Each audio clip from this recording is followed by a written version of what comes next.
9 August Paschimbanga সরকার বিশেষ উদ্দেশ্যে আজ থেকে এই বিশ্ব আদিবাসী দিবস 4 দিন ব্যাপী উদযাপন করছেন। সেখানে আপনাদের সহযোগিতা এবং আমাদের শুভকামনা, আমাদের নতুন আদিবাসী সম্প্রদায় বিশেষ করে লাড়কা সকলের সংস্কৃতি এবং ঐতিহ্য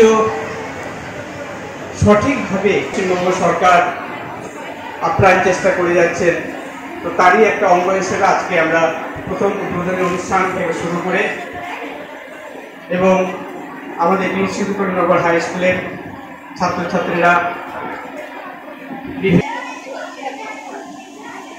আমাদের পাড়া আমাদের সমাধান, আমাদের স্থানীয় মানুষজন করবেন। পশ্চিমবঙ্গ সরকারের পক্ষ থেকে আপনাদের যে বিভিন্ন প্রকল্প আছে সেই প্রকল্প কিভাবে আমরা সুযোগ নিতে পারি, কিভাবে আমরা সেটাকে ব্যবহার করতে পারি, সেই প্রকল্পের আধিকারিকগুলো কালকে আসবেন।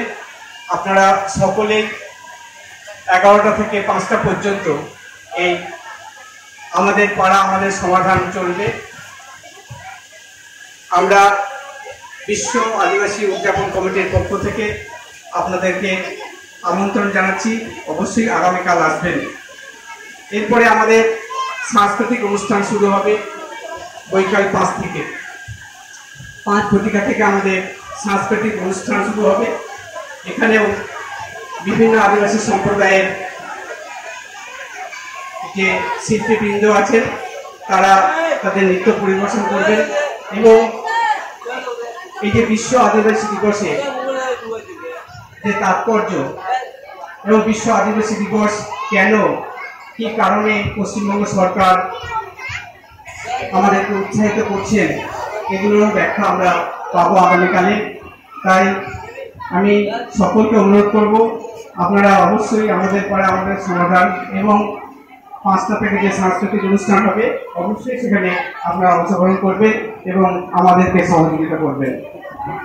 এরপরে আপনারা জানেন 9 আগস্ট বিশ্ব আদিবাসী দিবস বিশ্বের সমস্ত আদিবাসী সম্প্রদায়কে মানবতার যে সংস্কৃতি বিশ্বের আঙিনায় তুলে ধরার জন্য বিশ্ব আদিবাসী দিবস হিসেবে উদযাপন করার জন্য সেটা থেকে এবং চলবে 7:30 পর্যন্ত।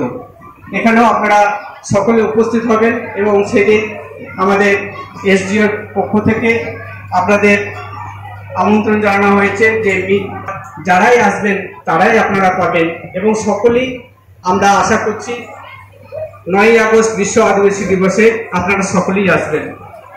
এরপরে আমরা সেদিন একটি নাটক দেখব শেষে, সেটা হচ্ছে হুল মিট কেচা দুলোর কাথা, পরিবেশনা ও রচনায় শিবু সরেন, বীরভূম শান্তিনিকেতন। তো ওনারা আসবেন আগামী 9 আগস্ট বিশ্ব আদিবাসী দিবসে। তাই বিশ্ব আদিবাসী দিবস উদযাপন কমিটির পক্ষ থেকে আপনাদের আমন্ত্রণ জানাই এই নাটকটি দেখার জন্য। তারপর আমরা শেষ করব 10ই আগস্ট বিশ্ব আদিবাসী দিবসের শেষ মুহূর্তে, সেটা আমরা শুরু করব 3টে থেকে আমাদের সাংস্কৃতিক অনুষ্ঠান এবং শেষে আমাদের সঙ্গীত পরিবেশনা করবে new Jarpa melody Debipur. New Jarpa melody Debipur, Swapan Soren, singer Swapan Soren, Mandita Kisku এবং সম্প্রদায়। এনারা আমাদের আদিবাসীদের সংস্কৃতি, আদিবাসীদের নৃত্য এবং আদিবাসী সঙ্গীতের বিভিন্ন ধারা তারা পরিবেশন করবেন। আমি সকলকে আরও বিশ্ব আদিবাসী উদযাপন কমিটির পক্ষ থেকে অভিনন্দন এবং আমন্ত্রণ জানাচ্ছি। আজকের মতন আমাদের অনুষ্ঠান শেষের দিকে সমাপ্তি সঙ্গীত বা সমাপ্তি নৃত্য পরিবেশন করার জন্য আমাদের বীর সিধুকানু হাই স্কুলের ছাত্রীদের অনুরোধ করব মঞ্চে আসার জন্য।